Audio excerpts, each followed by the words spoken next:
Cheers. Hi! Hello! I'm Hannah. I'm Emily. And this is the Tortured Book Club. Aww. And we are doing the Booktube Newbie tag, as one does, apparently, Yes. on Booktube. Okay, the first question, why did you start this channel? We started this channel because both of us love books, love reading, but we have very, very different genres that we read. Like, we had the idea of the Tortured Book Club, that like once a month we have a prompt that we both then choose a book to make the other read. Not in like a hate read way. Like in a No. very genuine, we want to read outside of what we read. We both write, so we want to read different Expand horizons a of little writing and reading and whatnot. There's something therapeutic about having a structure to talk about stuff within. So like we talk about books all the time on our own, but being intentional, like with our like TBRs, like actually going through all the books, like there's something really nice about that, I find. bit. Yeah, Yeah, like together, even though we do that without a camera. definitely. You know what I mean? Yeah, for sure. What are some fun and unique things you can bring to Booktube? Because the structure of our channel is that every month we choose a book for the other person to read that is from a genre they're not familiar with or have maybe never read at all.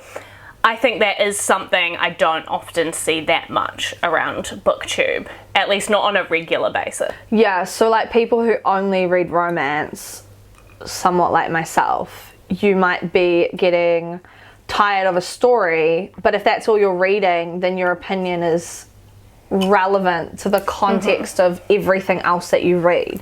So yeah, like having the different genres, but also having the different take on the genres from different perspectives is interesting.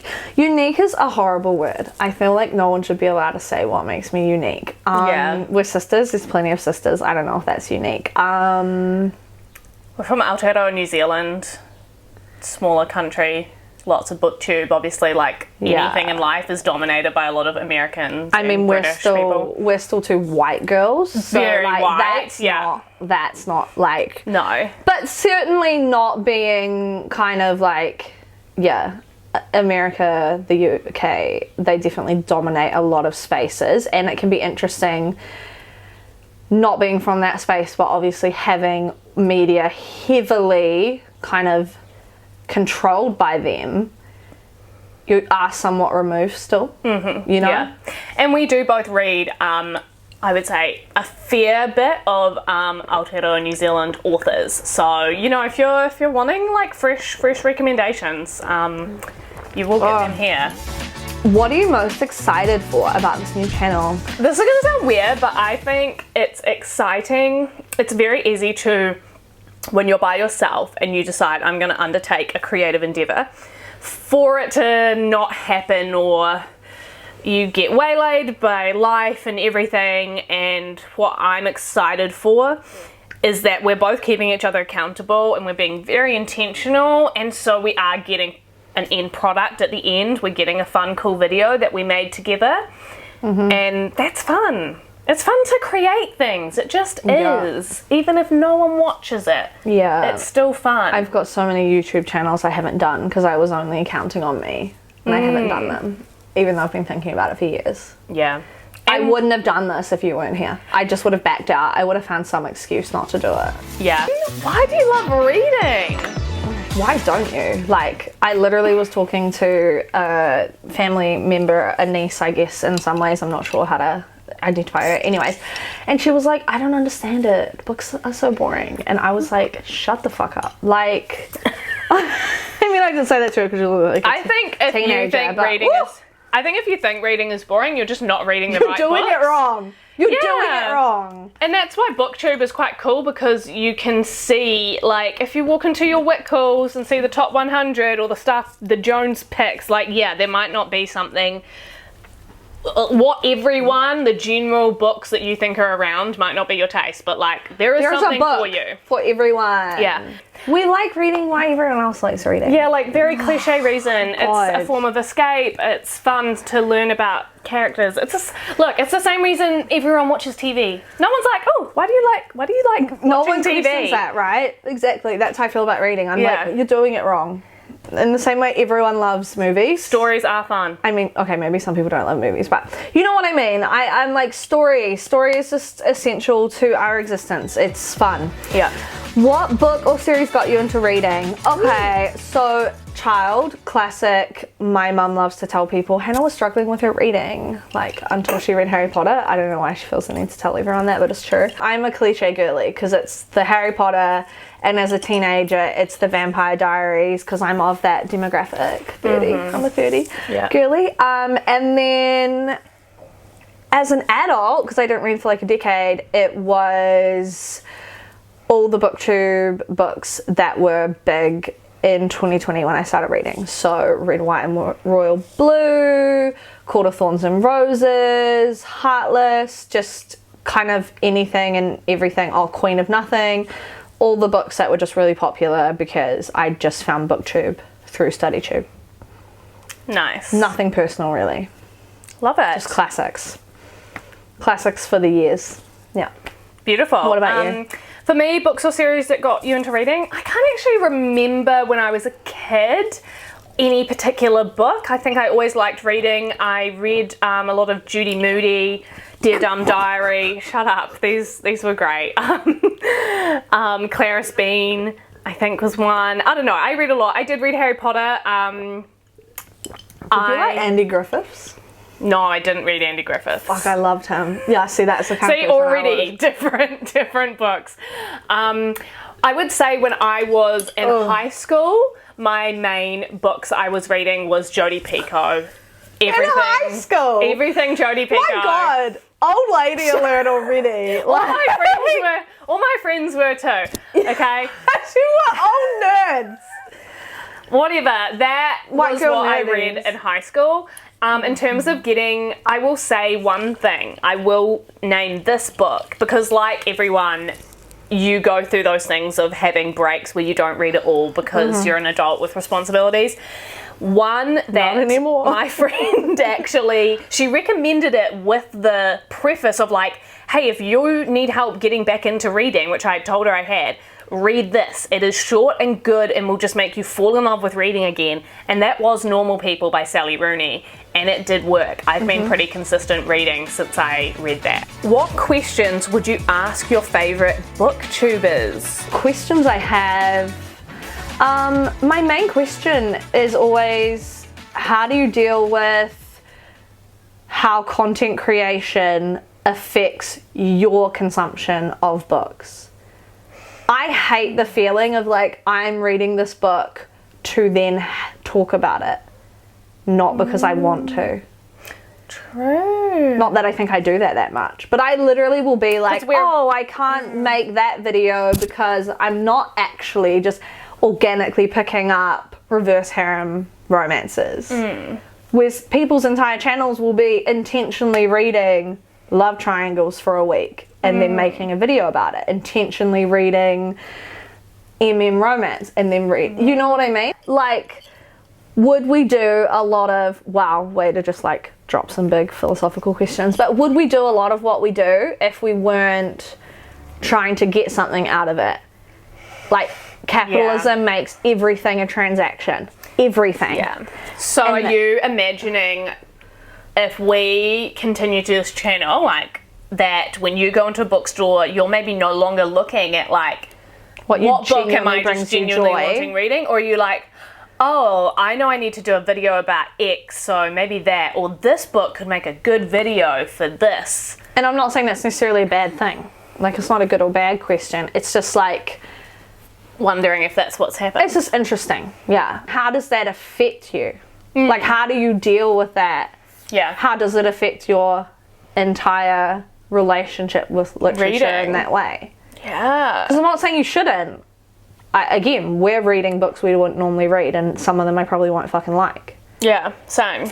I just think that's kind of the biggest thing to me. That's the most interesting. That is interesting. If we didn't have to make money, if we didn't live in a society that has taught us to kind of seek attention through things like social media, how many of us would still do what we do in terms of bookish content creation? Yeah. Because for us, we're probably in quite, ironically, a privileged position in that this is just fun for us, so we can do what we want. But for a it doesn't booktuber, matter if our videos get 1 view and we never make any... and we definitely don't care at all. We do. But a booktuber who is that's their Making full-time money. job, they need, if they might want to be reading If their this or income that. drops. Yeah, they can't suddenly, that's really interesting. Great question, Hannah. Thank you. I do almost have a degree in philosophy. What challenges do you think starting a booktube channel will be the hardest to overcome? The fact we don't live in the same town. 100%. At the time Commitment. do it. Yeah. To be honest, again, to get a little bit philosophical, the hardest challenge to overcome might be releasing those inhibitions, to not worry about what other people think of what we're putting out there, in the sense of like being like, oh my god, this is embarrassing, yada yada, like that stuff that always comes with doing anything. If you try publicly to do something, it always, you have that feeling of, oh my god, what if people think this or that? Yeah, and so with that would also be dealing with feedback. Not even necessarily just negative feedback, but even positive feedback can affect you, because it's, the ego is the enemy kind of vibes. Negative feedback, Being perceived by others. That's the biggest challenge to overcome. Yeah. Where do you read? What a question. Everywhere, literally. Because Yeah. I read on my phone, so... True, so you're a bit anywhere. anywhere. I'm an anywhere girl. I am definitely in bed at night, a classic. It's not a personality trait. That's what I'm saying. It's not. It's classic. It's I like know. very common thing that people do is read before Sorry. bed. Yeah. But I'm a no car girly, so on the train, not on a bus. It's weird. I can't read on buses. I can read on trains. And anywhere outside. It's a bit of a weird question. Move on, next. What kind of books do you like to read? Oh. So we've talked about the fact that we have different genres. Yeah, so I'm a romance reader and I read all subgenres. I mean, I haven't literally got to every subgenre. Wait, so do you not read fantasy that's not romance? Motherfucker. Oh, fly. No. Oh. I mean, no, like I probably will. Like I have I have books on my like TBR that are not romance, that are just fantasy. I have, like it's not, but no, 95% of the time, like I would identify as a romance reader.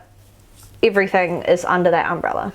Nice. Including fantasy. I mean, I question what's the point Beautiful. without romance, because but True. a romance reader would say that. So Yeah. I don't have like a specific genre I really stuck to, but I read thrillers, murder mysteries, crime, whodunits. I read contemporary literary fiction. I read classics. I kind of will read anything, but I definitely do not read fantasy. I have not read any fantasy except for the Harry Potter series. I don't read series. I read standalone books. Again, Harry Potter, only series I've read. that's fucking weird. It's not. That's weird. It's not. What does your book collection look like? This is such a fun one. So I recently just started trying to make a like digital home library. Technically a library has to be 1,000 books and I'm only at like 300 or 400. That does include my kids' books, and I literally have over 100 like picture books, right? Kids books, all that kind of stuff. So my collection is, I'm literally building an apocalypse library is what I call it. So I'm buying books. I buy all kinds of books, like books I don't think I'll read, but I'll be like, oh, so-and-so who might live with me in the future might be into that. So I have a bit of everything, predominantly romance, of course, and I don't do special editions or anything like that because we live in the bottom of the fucking world and books are extremely expensive, let alone getting special editions, and a lot of special editions you can't get here. So like sometimes I've looked and it could be like $100 for a book. That's just ridiculous. So other than that, yeah, literally just hundreds of books. I have them stored in my bus where I live, and I also have them stored at my dad's house, and basically every single family member has at least a stack of my books. So yeah, I'm just... Can confirm. That is like, yeah, my book collection vibe. What about you, Emily? Love. My book collection vibe, like this is a lot of it. Definitely buy a lot of secondhand books. Yeah. Purely a lot of the time because, as Hannah said, books are very expensive in New Zealand. You're looking $30 minimum, probably. Like new releases, easily $38. Like, and that's not for a hardback. No, that's a paperback. That's literally for a little ass book. Yeah, it's hard to get under $25 book. I definitely like paperbacks, as you can see probably. I love a classic Penguin books. I travel a little bit, and so I do like to pick up books when I travel. Like I like knowing, I've got it from this place. You like a book with a story. A book with a story. Yes. Oh my god, like this. Okay, this is 1984 George Orwell that I bought in Costa Rica, and it's all bitten at the back because I left it outside, and the cottage we were staying at, there was a dog on the property. So a little Costa Rican dog. No, not Costa Rica, Nicaragua. A Nicaraguan dog ate this book. What a story. What a story. And see, I lend her my books, and I'll be like, fucking be careful with my books. And she's like, bitch, I took your book to the beach. That's actually a big difference in our collections. Hannah's looks like, not like a library, like a bookstore, like brand new off the shelf. I got bookstore vibes, straight up. I am, I write in my books as well. No, I do that. That's okay. Do you? Yeah, I do. You write on the book? Yeah, I write, 100%. But you still manage to make it look so... Absolutely, it's controlled. The actual cover and everything. Yeah, all of that. That's crazy. I also agree with the apocalypse vibes. Like, someone said recently, I saw it on TikTok or somewhere, a guy saying that books are like medicine for your soul, and no one ever questions anyone for having like lots of extra medicine on hand in your cupboard or something, and books are the same.